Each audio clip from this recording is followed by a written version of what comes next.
I will never forget the day I went to pick out a pumpkin for Halloween. It was supposed to be a simple regular trip. You know the kind where you grab a pumpkin, carve it up, and let it sit on the porch with a flickering candle inside. But things didn't go as planned. It was late October, a few days before Halloween. The air was chilly, the kind of cold that sneaks through your clothes and clings to your skin. But the thing I remember most was the fog. Thick, heavy fog that blanketed everything. Driving through, it felt like moving through a dream. The trees lining the road were just dark shapes looming in the mist, and the headlights of my truck barely cut through the haze. I had to squint just to stay on the road. I was heading to Old Thompson's pumpkin patch, a farm just outside of town. A buddy of mine had recommended it and said they had the best pumpkins. Old Man Thompson runs it. He had said bit of an odd guy, but it's worth it for the pumpkins. I didn't care much about the old man. I stepped out of my truck and looked around the field. Stretched out in front of me, rows and rows of pumpkins, barely visible through the fog. I could only see a few feet in any direction beyond that. Everything faded into the mist, like the world just ended at the edge of the farm. There was a small shack near the entrance, an old wooden structure that looked like it hadn't seen any repairs in years. A crooked sign hung from the roof, pumpkins for sale, and sitting next to it in a rickety chair was the old man. He didn't move as I approached, just sat there, slouched with his head low and his wide-brimmed hat hiding most of his face. His clothes were worn and tattered, his coat hanging loose on his thin frame. I just wanted a good pumpkin, something big enough to carve a decent jack-o'-lantern. The fog made the drive feel longer than it should have been, and by the time I pulled into the gravel lot in front of the farm, the sun was starting to set behind the fog, casting everything in a dull gray light. The place was eerily quiet. No other cars, no sounds, except for the occasional rustle of leaves in the wind. His skin was pale, almost gray, and his hands resting on his lap looked like gnarled branches. "Excuse me," I said, stopping a few feet away from him. My voice felt strange in the stillness, like it didn't quite belong. "I am here to get a pumpkin." He didn't respond at first, didn't even lift his head. I started to feel a little uneasy standing there in the fog with this strange old man. Cleared my throat, trying again. "Do I just pick one from the field?" Slowly, the old man lifted his head. His face was gaunt, his eyes sunken deep into their sockets. He stared at me for a moment, his dark eyes seeming to look straight through me. But I told myself it was just the cold there in the back. He said, his voice low and gravelly, "The back." I repeated, glancing at the field. The pumpkins were right there, scattered across the ground, but the fog made it hard to see far. He nodded, then slowly stood up from the chair, using a walking stick for support. He pointed past the field, toward the far end, where I could just make out the shape of an old, beat-up truck parked in the mist. The fog swirled around it, making it seem like it was floating on the edge of the world. These pumpkins were darker, almost black, their shapes warped and twisted like they had grown wrong. I frowned. I didn't like the look of them, but I figured it was just the fog playing tricks on my eyes. "Which one can I take?" I asked, glancing at the old man. He didn't answer. He had moved behind the truck, out of sight. The road, the shack, everything seemed to disappear behind us, swallowed by the fog. When we reached the truck, the old man stopped and gestured toward the back. It was an old rusted thing, the kind you'd expect to see abandoned in a junkyard. The bed of the truck was filled with pumpkins, but they weren't like the ones in the field. I didn't want to follow, but something about his stare made me feel like I didn't have much of a choice. I nodded and followed as he began to shuffle toward the truck. His footsteps were slow, dragging through the gravel as the fog thickened around us. The further we walked, the more distant everything felt. I waited, expecting him to come back around and help me pick one out, but he didn't. The seconds ticked by, and the only sound was the faint rustling of the wind through the trees. I called out, "Hey, sir," but there was no reply. I took a step closer, peering around the side of the truck. "Hello," I called again. The spot where he had been standing was empty, just fog swirling in the air. I looked around, my heart racing. Now there was no way he could have walked off without me hearing him. I should have been able to see him through the fog, at least a shadow or a shape moving away. But there was nothing. A heavy feeling settled in my chest. Louder. This time, nothing. I felt a strange twinge of panic rising in my chest. He couldn't have just disappeared. There was nowhere to go. The fog was too thick, and the field was wide open. I walked to the back of the truck, expecting to find him crouched down or something, but he wasn't there. He was gone. Something wasn't right. I could feel it in my bones. The air felt colder, the fog pressing in around me, thicker than before. I didn't want to be there anymore. I didn't want one of those pumpkins. I didn't even want to know what had just happened. I turned and hurried back toward my truck, my boots crunching on the gravel faster. Now I didn't look back. I didn't want to. All I could think about was getting out of there. Getting away from that fog, that field, and that strange vanishing old man. I climbed into my truck, started the engine, and drove away without looking back. As I pulled onto the main road, the fog seemed to lift a little, but the uneasy feeling in my chest stayed with me. I never went back to that farm. Every time I pass it, even from a distance, I feel that same chill creep up my spine. I don't know what I saw that day, or where the old man went, but something wasn't right about that place. But what we found there was something we could have never prepared for. It was late afternoon when we arrived.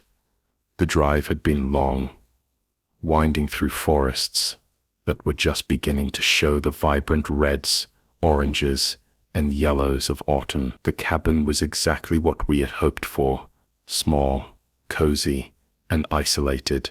It was tucked away off a gravel road, far from any nearby houses or towns.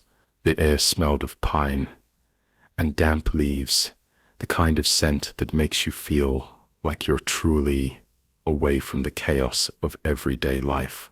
When we pulled up, everything seemed normal. The cabin looked clean and well kept, with a wraparound porch and a small pile of firewood stacked neatly by the door. I want to tell you a story that still haunts me, even though it happened almost a year ago. It's the kind of thing you never expect to happen to you, especially when you're just trying to take a break from life for a while. My girlfriend Katie and I rented a cabin from Airbnb last October, thinking we'd enjoy a quiet, peaceful weekend in the woods. Maybe storage. I don't know. It's kind of weird. But I guess cabins have cellars, right? I shrugged and tried the knob, but it was locked. That struck me as odd. Why would a basement or cellar be locked in a rental still?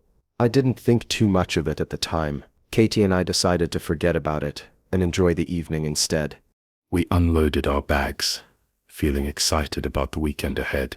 The inside was rustic, with a wood-burn stove, cozy couches, and a few old books left on a shelf by previous renters.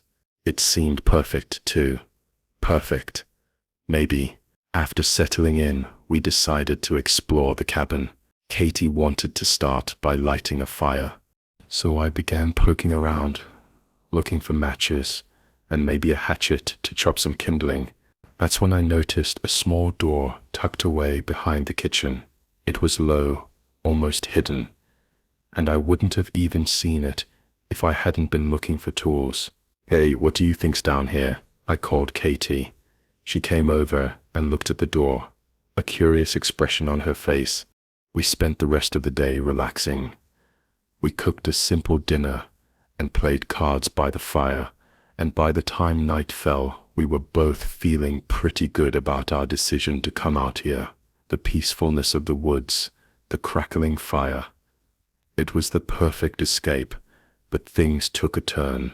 Later that night, around midnight, I woke up to a strange sound. It was faint, but unmistakable. The sound of knocking. At first I thought it was coming from outside, like maybe a branch tapping against the window, or an animal rustling around in the woods. But as I lay there listening, I realized it was coming from inside the house, and more than that, it was coming from beneath us. The knocking was coming from the basement. Katie was still fast asleep, but I could feel my heart start to race. The knocking continued slow and steady, like someone was trapped down there trying to get out. I shook Katie awake, and when she heard the noise too, she was just as freaked out as I was. "What do we do?" Katie followed close behind, her eyes wide with fear. When I reached the door, the knocking stopped, as if whoever or whatever was down there knew we were coming. I hesitated for a second before pulling out my multi-tool and working at the lock. It took a few tries. Eventually I heard the click of the latch giving way slowly. I opened the door, revealing a narrow set of wooden stairs leading down into darkness. The air that wafted up from the basement was damp and musty, like it hadn't been opened in a long time. I shone the flashlight down the stairs, and what I saw made my blood run cold. There at the bottom of the stairs was a man. She whispered. I didn't have a good answer. The smart thing to do would have been to leave, to get in the car and drive as far away from the cabin as we could. But something stopped me. Curiosity. Maybe I had to know what or who was making that noise. I grabbed the flashlight we'd brought with us and headed for the small door behind the kitchen. He looked gaunt and exhausted, with dirty clothes and wild eyes. He was sitting on the floor, leaning against the wall, staring up at me, as if he had been waiting for this moment. "Please help me," he rasped, his voice weak and cracked from what must have been days, weeks of dehydration. I was too stunned to speak. Katie gasped, gripping my arm tightly. What are you doing down here?" I finally managed to ask. The man explained in broken sentences.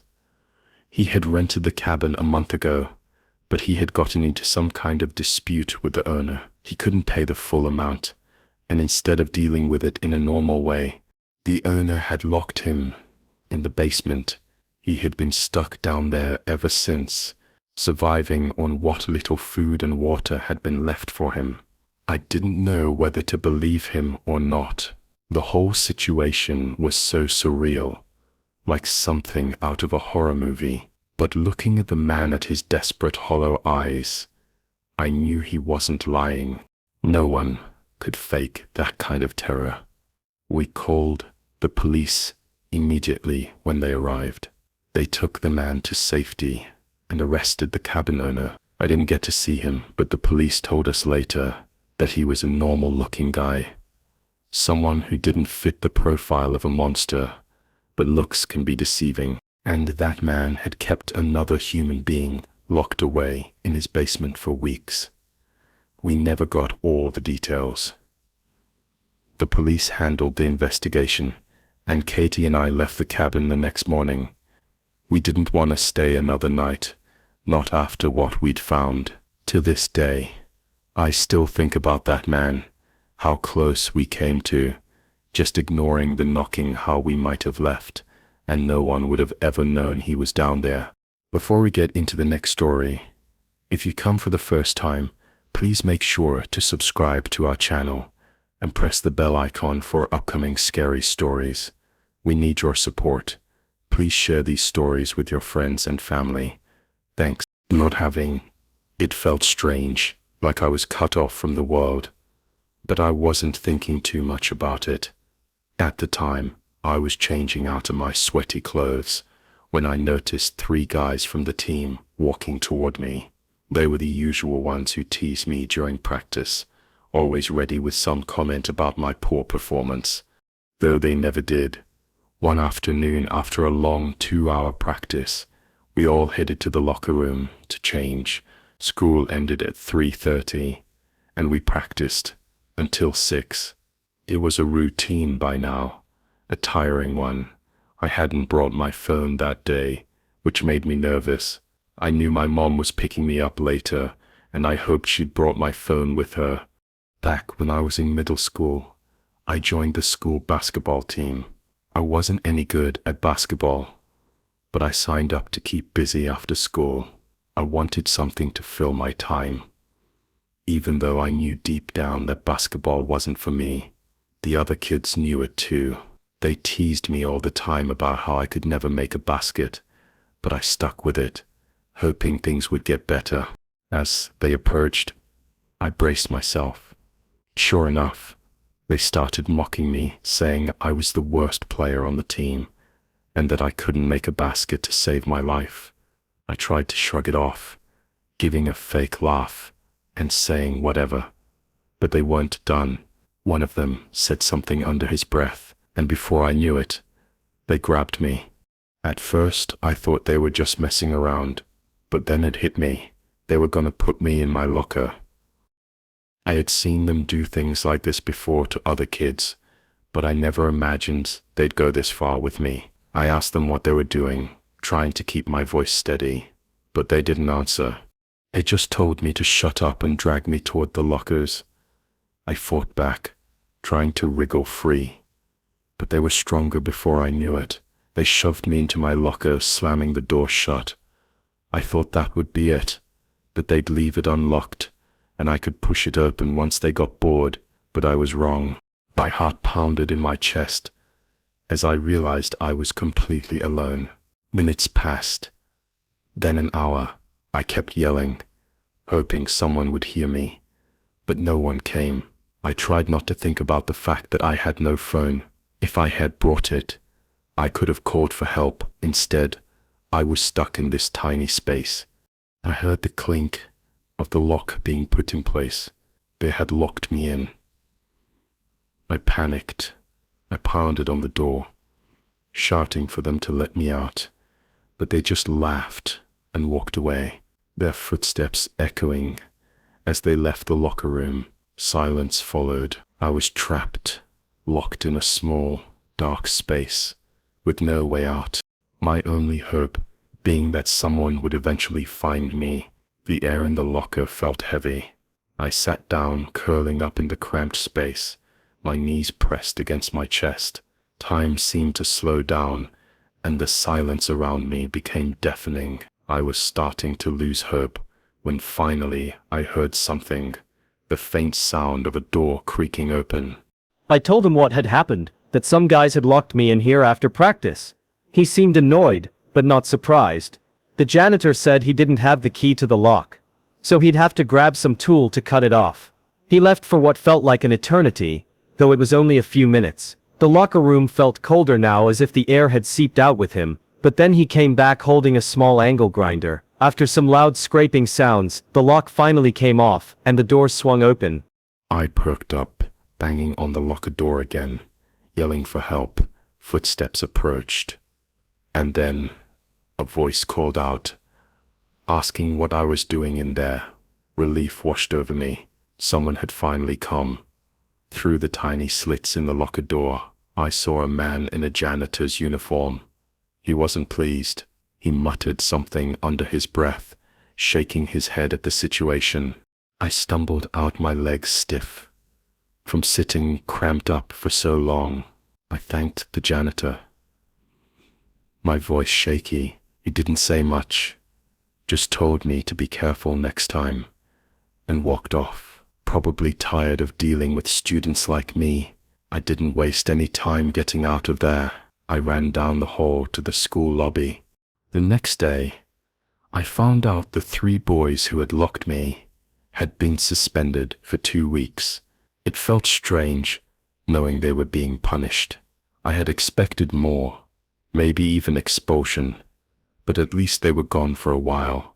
I didn't have to see their faces again, and that was enough for me. In the end, I found other after-school clubs to join. That night, we talked for a long time. We decided that I would quit the basketball team. There was no point in staying, not when things had gone this far. I didn't want to be around those bullies anymore. It wasn't worth it. I didn't care about basketball that much, and I knew there were better things I could do with my time. My heart's still racing. When I got there, I saw my mom pacing back and forth, worry written all over her face.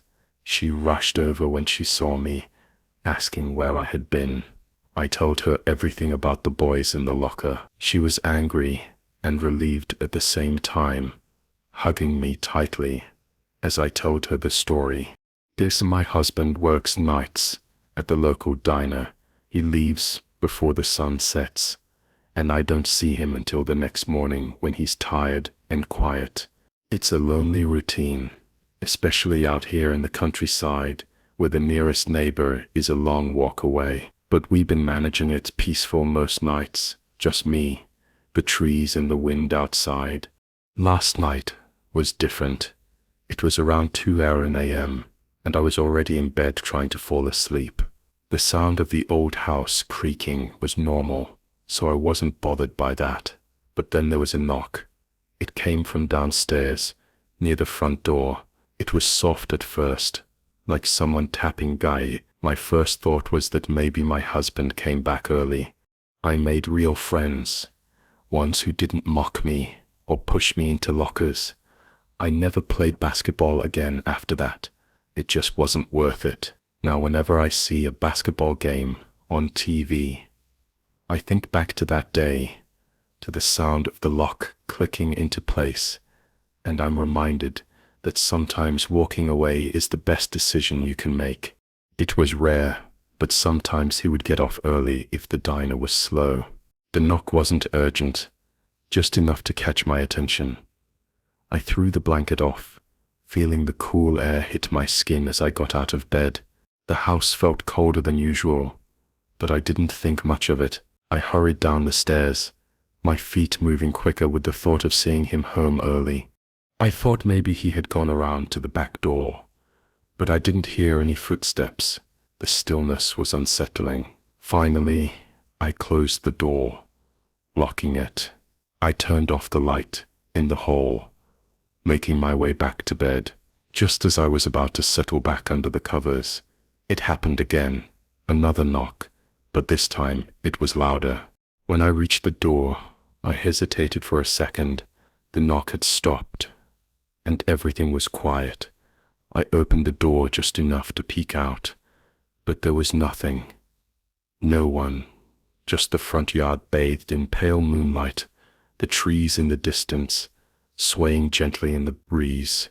I stood there for a few seconds waiting, listening. I felt uneasy, but I couldn't leave a child out there in the middle of the night. I knelt trying to get more information. Before I could ask, something shifted in the shadows behind him. A man stepped out from the darkness. I didn't see him at first, because he blended in so well with the night. He was tall. He looked up at me, like he was lost. "Where am I?" he asked, his voice soft, but strange, almost like he wasn't fully awake. I was taken aback. Where did this kid come from? There weren't any children nearby, not for miles. I glanced around, expecting to see someone, maybe his parents, but there was no one, just him standing there alone, more deliberate. My heart started beating faster. I got up again, this time, moving slower. The floorboards creaked under my weight as I walked toward the door.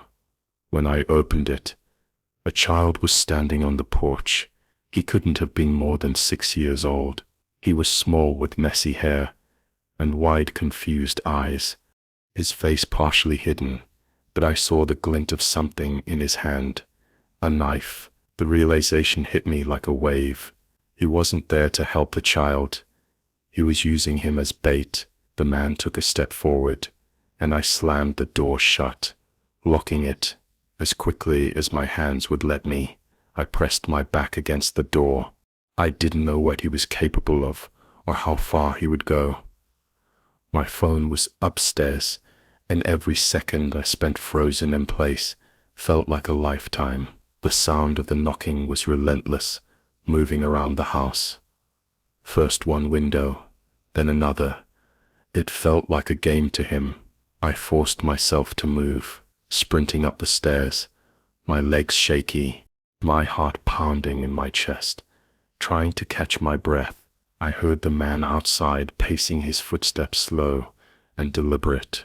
Then the knocking started again. Not at the door. This time, at the window. I turned my head toward the sound, the soft tap of metal against glass. He was trying to get in, testing the windows, moving from one to the next, each knock sending a spike of fear through me. As I grabbed my phone and dialed the police, my voice trembled as I told them what was happening. They said they'd send someone right away, but out here in the countryside, I knew it would take time. The knocking grew louder, more aggressive. I stayed upstairs listening, praying that the windows would hold. I didn't know if the man was alone or if more people were waiting outside after what felt like an eternity. I saw the flashing lights of a police car pull up in front of the house. The knocking stopped. Everything went silent again. When I looked out the window, the man was gone. There was no sign of the child. No one lurking in the yard. The police searched the area, shining their flashlights into the trees, but they didn't find anyone. They told me it was probably just someone passing through, maybe trying to scare me, but I knew it was more than that. The way the man moved, the way he used the child. It felt planned, deliberate. I didn't sleep for the rest of the night. But back in the mid-1970s, when I was about 12 years old, my friends and I spent almost every weekend at a playground in Flushing, Queens. It was a typical hangout spot for us, not because of the swings or slides, but for the basketball court and pickleball games. My group of friends, Sean J. Jabbar, APU, and Tino were all a bit too old for the playground equipment, but we loved the space to run around. I sat on the couch staring at the door, waiting for the sun to rise, my mind racing with thoughts of what could have happened if I had hesitated for just a second longer. Most days were the same routine and predictable, but one Saturday stands out more vividly than the rest. That day, Sean and I weren't in the mood for pickleball. The others were already deep into their game, but I had a different idea in mind. I was always the troublemaker, dragging Sean into things he normally wouldn't do. His eyes lit up, matching my excitement. He didn't even hesitate, chuckling and agreeing without a second thought. We started searching for rocks, picking out smooth round ones that fit perfectly in our hands. We lined up along the sidewalk, the cars speeding past just below us. It felt thrilling, like we were breaking some invisible rule just by standing there. As we wandered away from the pickleball court, I looked toward the highway nearby. It was close enough that we could see the cars whizzing by, the blur of colors flashing in front of us, like a challenge. I turned to Sean with a mischievous grin and asked, "You want to throw rocks at cars on the freeway?" The first few rocks sailed harmlessly into the air, missing the cars completely. We were almost ready to give up, laughing at how bad our aim was. But then, with one final throw, a rock hit a black Subaru with a sharp. The sound startled us, cutting through the noise of the highway like a knife. For a split second, everything froze. Then panic set in. We took off, running, our feet pounding against the pavement as fast as we could go. Sean was quicker than me. He always had been. I was heavier, struggling to keep up, but fear kept me moving. My mind raced faster than my legs. What if the driver saw us? What if he followed? The thought of being caught was unbearable. I shouted to our friends, telling them to switch places with us in the game without thinking. Jay and APU stepped off the court, letting Sean and me take over. We had barely started playing when something made us stop. A man appeared walking toward us with a purpose. In his hand, he carried a crowbar. My heart sank. We ran back toward the playground, where our friends were still playing pickleball, completely unaware of the trouble we had just stirred up. I was out of breath by the time we reached them, gasping for air as I stumbled onto the court. Sean was already there, looking a lot calmer than I felt, trying to hide my fear. As soon as he was out of sight, the weight of what we had done hit me. Jay turned to me, and Sean, suspicion in his eyes. He asked what had happened, and I confessed, telling him we had thrown rocks just for fun, not thinking about the consequences. Jay shook his head, disappointed, but not surprised. He knew me well enough to expect this kind of behavior. This was the driver of the Subaru, no doubt about it. He wasn't shouting, but the look on his face said everything. His eyes swept over us, and I knew he was looking for the ones responsible. He asked where the kids who threw the rocks went. His voice filled with anger. My friends had no idea what he was talking about, and Jabbar asked him what he meant. I could feel Sean beside me, tense and quiet. I stayed calm, playing along with the act. When the man repeated that someone had hit his car with a rock, I pointed to my left, away from where we had come. They went that way, I said, keeping my voice steady. The man nodded, muttering something as he jogged off in the direction I pointed. Whatever he muttered, clearly unimpressed. Let's just keep playing. The others followed his lead, and we went back to our game, trying to forget the tension that had just filled the air for the rest of the day. We didn't see the man again, but something had changed. The adrenaline that had fueled my reckless behavior was gone, replaced by a heavy feeling of guilt. I kept glancing over my shoulder, half expecting him to return, even though I knew he wouldn't every time a car passed by the park. My stomach twisted, thinking it might be him coming back for revenge. But the hours dragged on, and eventually we all went home, the incident fading into the background like a bad dream. Now, decades later, I look back on that day with a mix of embarrassment and relief. Embarrassment for how reckless and stupid I had been, and relief that nothing worse had happened. That man with the crowbar could have easily caught us. If things had gone differently, who knows what he would have done. I often think about how lucky we were that day. A few years ago, when I was a sophomore at Hofstra University in Long Island, New York, I had just finished my degree in sports media, and my time at the school had been great. Overall, there were ups and downs like there are for everyone. But one night was far worse than anything I had ever expected. It was Halloween, my favorite time of the year. I'm in my 50s now with a wife and kids of my own. My children have never caused the kind of trouble I did back then. I've made sure of that. I taught them to respect other people and think before they act. Something I wish I had understood when I was their age. It's strange how moments like that stick with you. A split-second decision to throw a rock at a car could have changed everything. It's a reminder, even all these years later, that one small action can spiral into something much bigger, something dangerous, and sometimes you don't get as lucky as we did. The day felt cool and crisp, with leaves swirling around campus. That night I had no plans. It was a Sunday, so most people were either at home or just hanging out. I thought maybe I'd find something to do though, and as I left my dorm to get brunch, I noticed a poster pinned to the bulletin board in the hallway. It was for a frat party at Alpha Epsilon Pi, which I hadn't heard of before. This struck me as odd, since I was familiar with most of the fraternities on campus. The thought crossed my mind, but something about it didn't seem quite right. Still, I figured I wasn't doing anything that night, so why not? It'd be a good way to pass the time. When nighttime came, I got dressed in a quick costume and made my way over to the frat house. The streets were dark and nearly empty as I walked, a slight wind rattling the trees. When I reached the house, it was quiet on the outside, but looked lively from within. I opened the front door, letting the sounds of loud music and laughter wash over me inside. A guy introduced himself to me as Alex Susie. He was wearing a shirt with the fraternity's name on it, so I figured he was part of it.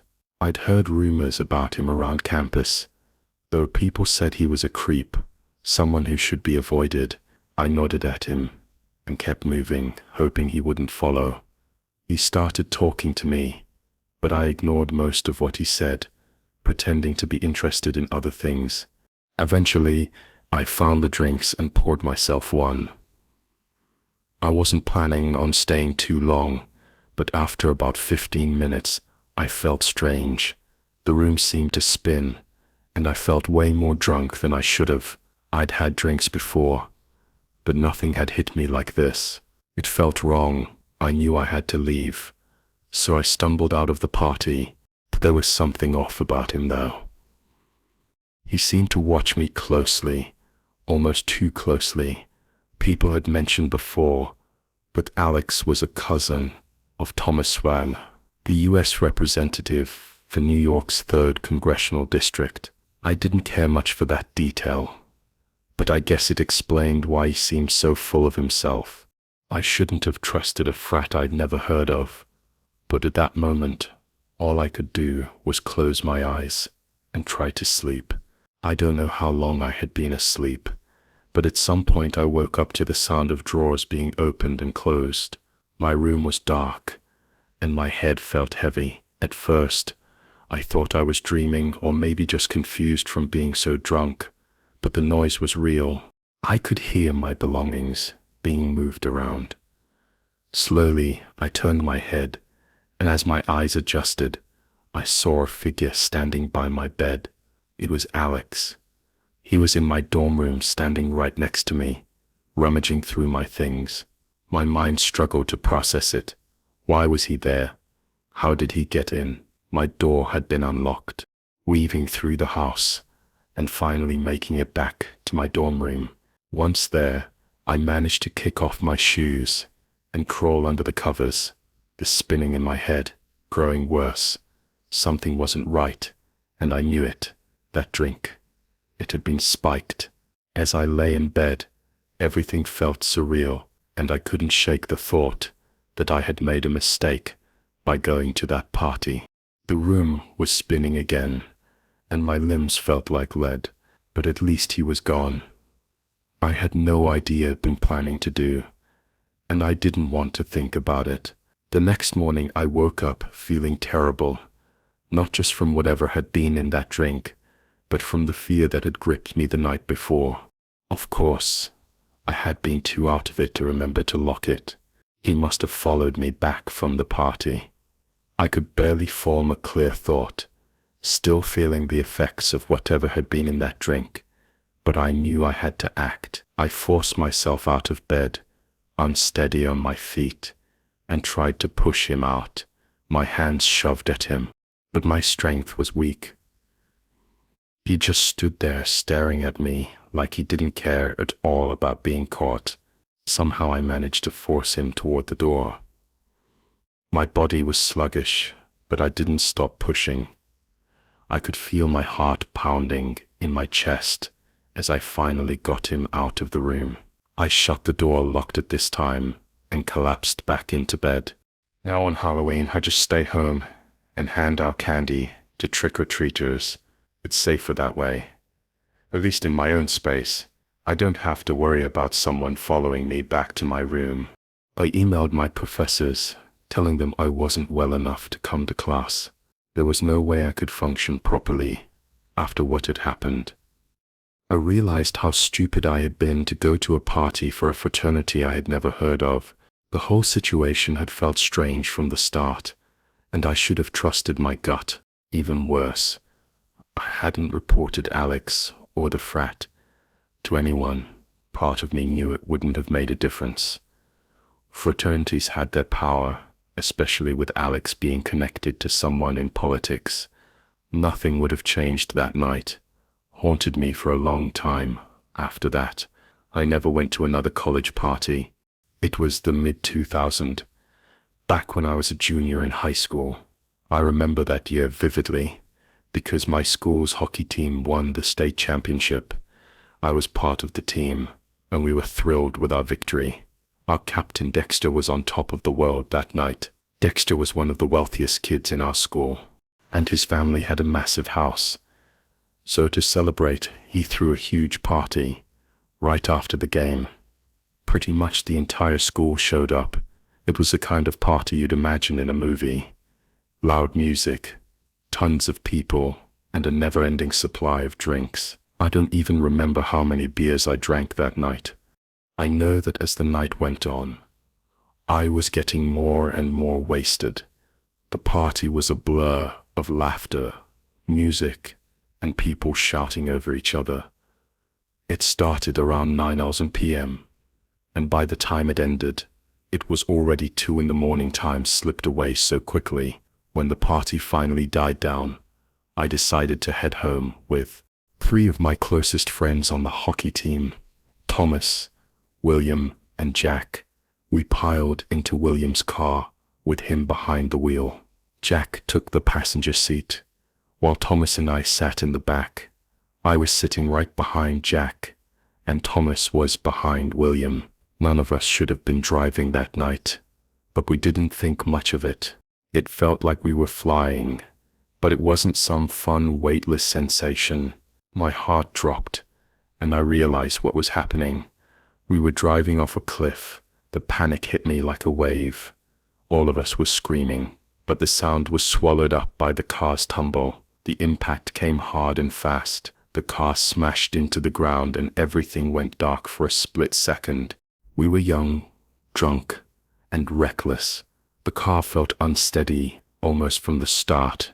William was swerving left and right, and I could feel the car lurching around, as if he wasn't really in control. We were only about 5 minutes into the drive when things started to get worse. I remember looking out of the window trying to focus when suddenly the car seemed to lift off the ground. The worst part was the silence from the front seats. We called out to William and Jack, but they didn't respond. There was no sound, no movement. My gut twisted with a horrible realization that they were dead through the haze of pain. I fumbled for my phone. It was a miracle. It still worked even though the screen was cracked with shaking hands. The first thing I noticed when I came to was the pain in my left leg. It was overwhelming, unlike anything I'd ever felt before. I had broken my leg once before, but this was far worse. I could barely move. I heard Thomas groaning beside me, telling me he couldn't feel his legs. His voice was filled with fear, and I realized that he might be paralyzed. I dialed 911 and managed to tell them what had happened and where we were. They assured me help was on the way, but it felt like forever.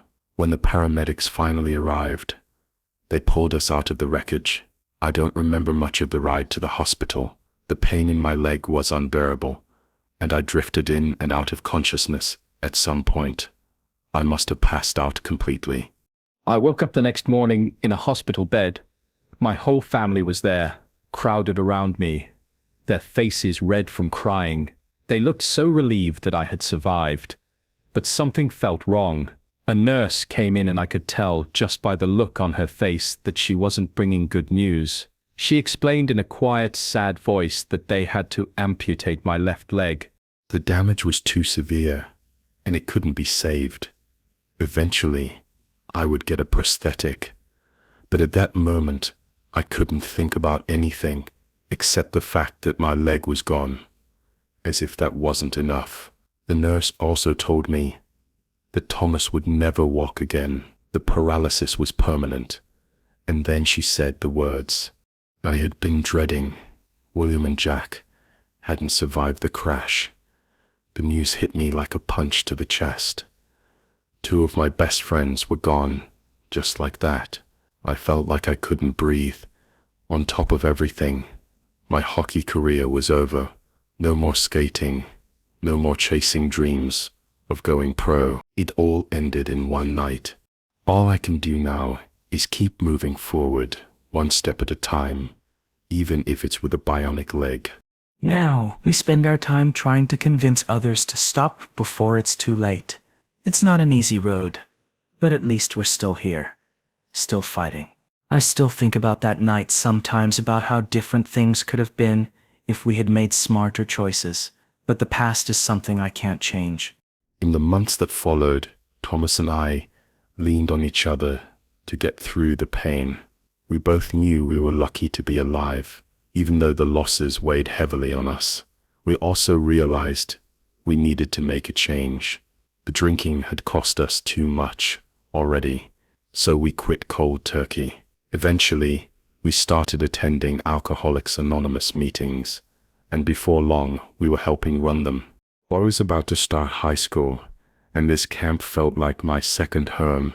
I knew almost everyone there, because it was a mid-sized camp, not too big, not too small, and over the years I had made close friendships, but that summer, I met someone who left me with deep scars, the kind that never fully healed.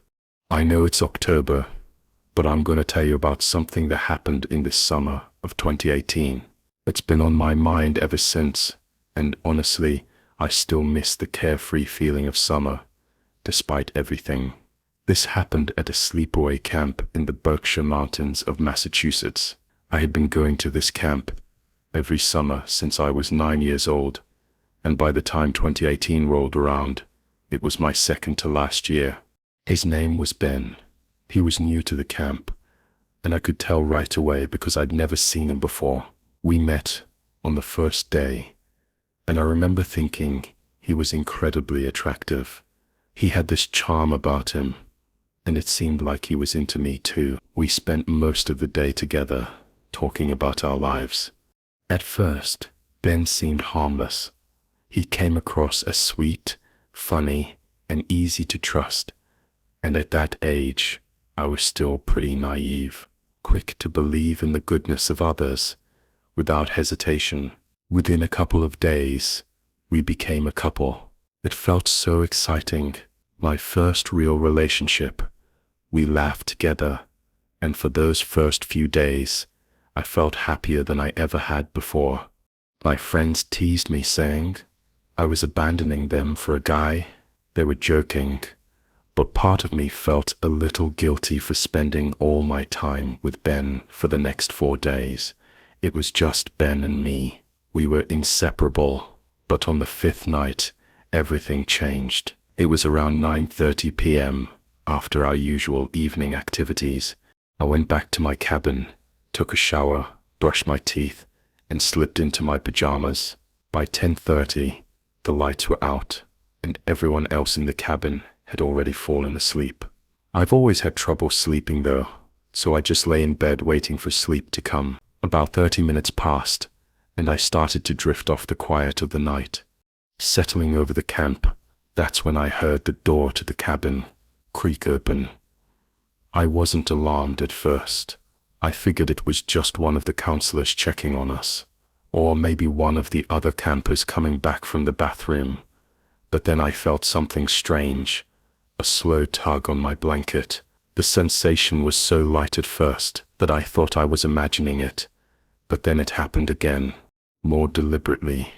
My blanket slid down my body, and I felt a hand touching me. A wave of fear washed over me as I realized what was happening. Someone was trying to pull my pants down.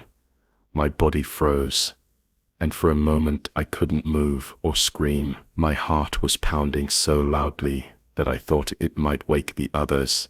But then instinct kicked in.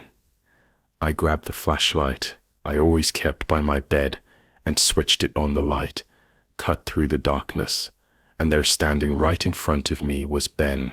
The sight of him standing there caught in the act was like a punch to the gut. Without thinking, I screamed, the sound tearing through the cabin. Ben bolted for the door, disappearing into the night.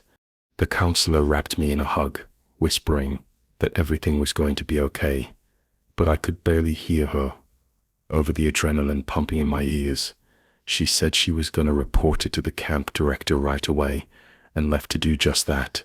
As soon as she was gone, the reality of what had almost happened hit me, and I felt sick to my stomach. I knew at that moment that I couldn't be around Ben anymore.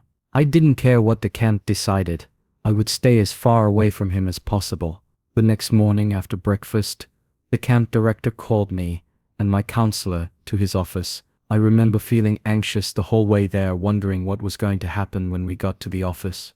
My scream woke everyone else up.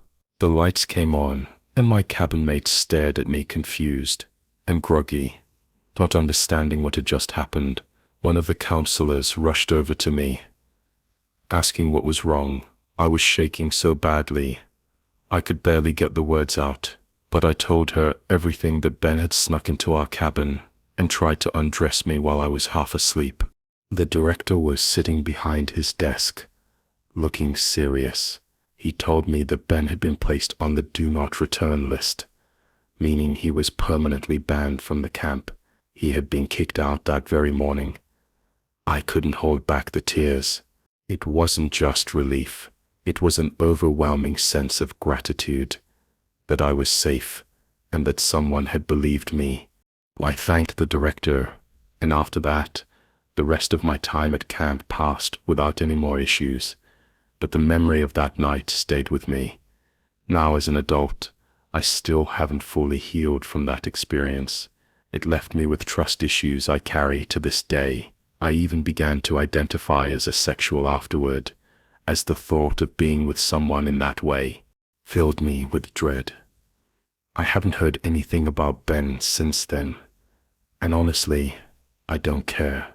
What matters is that I'm moving forward, even if it's slow. If there's one thing I want others to take away from this, it's that trust is something that should be earned, not given freely. Be careful, get to know people first, and protect yourself. It was a cold, rainy night, and I was on my last pizza delivery shift. The rain had started early in the evening, drumming against my car's windshield as I drove through the quiet streets. I was tired and just wanted to finish up so I could go home. But there was one last order to deliver. The address was a bit out of the way. I learned that the hard way. A house on the edge of town, the kind of place that people didn't usually go to unless they had a reason. I didn't think much about it at first, just another job to get done. I followed the directions on my phone, driving further away from the familiar streets. The houses became fewer and farther apart, the trees thicker and darker as I moved away from the city lights.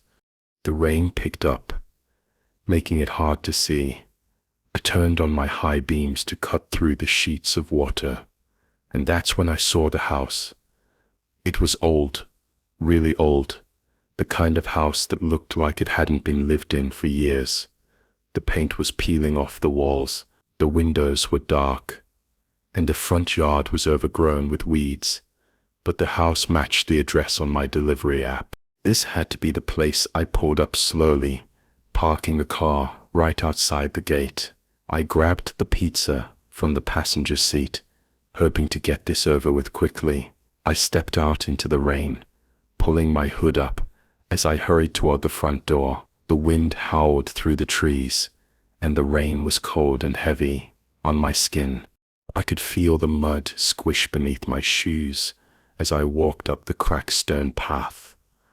There was no doorbell, so I knocked. The sound echoed through the house louder than it should have been. I stood there waiting, but no one came. I knocked again, harder this time, my fist echoing in the empty air. I was about to leave when the door creaked open just a little. No one stood there, though. Hello? I called out, stepping closer to the door. It swung open wider, as if inviting me inside. A gust of cold air rushed out, carrying the smell of damp wood and dust. The hallway beyond was dark, barely lit by the glow of my car's headlights shining through the rain. I hesitated. Something felt wrong. But I couldn't just leave the pizza without delivering it. Maybe someone was inside waiting. I stepped through the door, calling out again, "Pizza delivery." My voice echoed in the space. The inside of the house was worse than the outside. The walls were cracked, and the floor creaked under my feet. Dust floated in the air. With every step I took, I could hear the rain pounding on the roof, but everything inside was eerily still. No signs of life, no sounds of movement. I looked around trying to find a table or counter to leave the pizza on, but there was nothing, just a long hallway that led deeper into the house. The air felt colder, like the temperature had dropped. My hand froze on the door, and for a second, I thought I heard something, a whisper, a faint voice. But when I strained to listen, there was only silence. I pushed the door open, and inside was a small room, empty, except for an old chair in the corner. There was nothing else, no furniture, no people, just that chair facing the corner, like someone had been sitting there staring at the wall. The moment I crossed the threshold, my breath puffed out in front of me in little white clouds. I thought about turning back, leaving the pizza at the door and getting out of there, but something made me stay. I can't explain it. It was like I was being pulled forward deeper into the house. I started walking down the hallway, my footsteps sounding too loud in the silence. The floor creaked under my weight, the wood groaning as if it hadn't been walked on in years. Every instinct in me screamed to turn around, but I kept going. At the end of the hallway, there was a door. It was slightly open, just like the front door had been. I reached out to push it wider, and as soon as I touched it, a cold breeze blew through the house, making the lights flicker. Its outline was faint, like a shadow that didn't belong to anything. It didn't move, but I could feel its eyes on me. The hair on the back of my neck stood up. I was frozen in place, unable to move, unable to speak. The figures started to rise from the chair, slowly. The air around it grew colder, and I could feel the pressure building in my chest, like the house itself was pushing me out. For years, the air was thick with dust, and I felt like I was being watched. I wanted to leave. I needed to leave, but just as I turned to go, I heard it again. The whisper, but this time it was clearer. It was coming from behind me, from the chair. I slowly turned around, and that's when I saw it, a figure barely visible, sitting in the chair. That's when I ran. I didn't look back. I sprinted down the hallway, nearly tripping over my own feet. I burst through the front door, slamming it behind me, and jumped into my car. The rain was coming down harder now, pounding against the roof as I sped away from the house. In 2016. I worked at a post office. It wasn't my dream job, but it paid the bill. Most days were pretty routine, answering phones, sorting mail, and dealing with customers. Eventually, I found a better job, but my time at the post office left me with one experience I'll never forget. It was a strange phone call that still lingers in my mind. It was a quiet afternoon, right after lunch. The office was peaceful, with only the hum of machines and the occasional ringing of phones. I was sitting at my desk, going through some paperwork.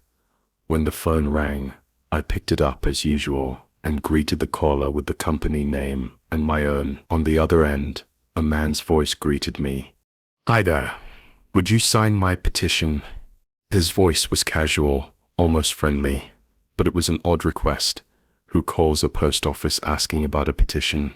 I didn't even have time to process his question before his tone changed abruptly. "Sign my petition now," he demanded, his voice growing sharp. I was caught off guard by how quickly the conversation had taken a turn. Before I could even respond, he continued, "Just sign the petition." My frustration got the better of me, and I snapped, "Stop messing with me." I shouted into the phone. Looking back, I still don't know why I reacted so strongly. But at that moment, I couldn't help it. The line went quiet for a second, and then the man's voice came back colder and more menacing than before. Sign the petition, or I'll follow you home and hurt your dog. His words hit me like a punch to the gut. I don't even have a dog, but the threat felt personal and disturbing. My heart pounded in my chest. Who are you? I demanded, trying to keep my voice steady. He chuckled on the other end. Billy Joe, Bob, he said, his tone mocking like it was some kind of joke. His voice was full of impatience and frustration. I finally managed to ask, "What petition are you talking about?" But he ignored my question and repeated the same demand, more forceful. This time, I could feel my patience wearing thin. This was some kind of prank or a joke, and I wasn't in the mood for it.